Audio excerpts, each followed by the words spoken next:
So I want to tell you about my plant.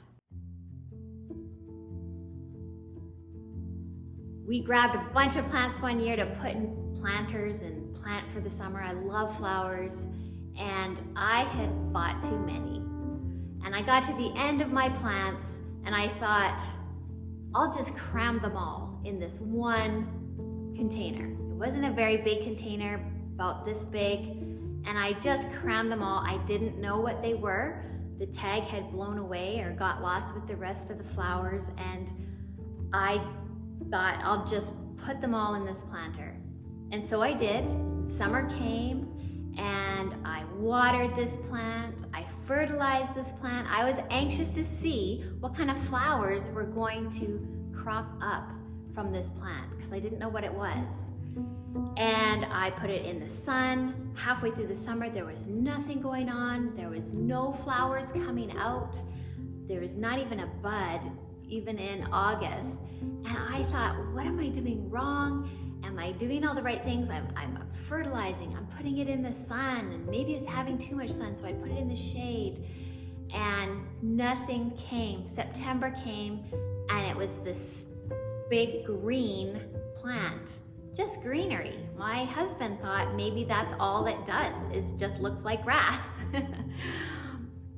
But I waited and waited until we got a snowfall. And that snowfall came at about October, and I even pulled my plant in thinking maybe it'll still flower, and it didn't.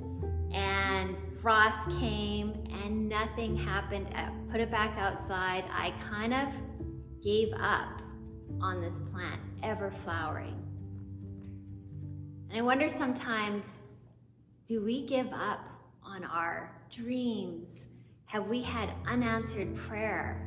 And we were so hopeful at the beginning, and now it's become sort of a distant memory, a painful memory.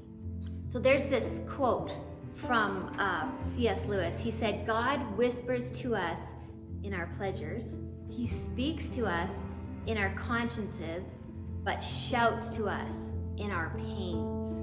It is his megaphone to rouse a deaf world. So think about that. In the middle, the dark of winter, and in our world, COVID hit. But then one day, my husband was going outside to, I think, feed the birds. And he noticed where he had piled all the plants that were piling up for the winter. I put them in a pile. I didn't have the heart to pull out the green shoots coming from this green plant that didn't flower. So I just left it.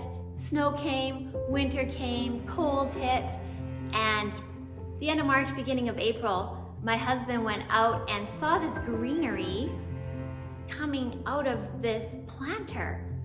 And we thought, what is that? What could it be? Here it was, the plant that I had given up on, that was piled in the corner, still had life in it, or so we thought. I thought, well, maybe it just froze really green. And so here it is. My husband pulled it out, and I said, put it in the sun.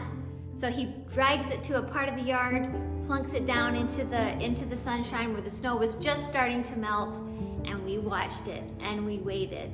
And we thought, could it be really? The green kept coming, and then May came and I pulled it out and pulled any kind of dead leaves off, and it was just this greenery, luscious green again. And I thought, wow, this is amazing that it survived through the winter. I mean, I'm not very good at keeping plants alive, but here this plant stayed alive through the winter. And so I started researching. I thought, what kind of plant is this? And this is where my research got me. The plant is called a Sweet William, and these Sweet Williams are biennial, which means they come up they flower every second year. They flower every second year.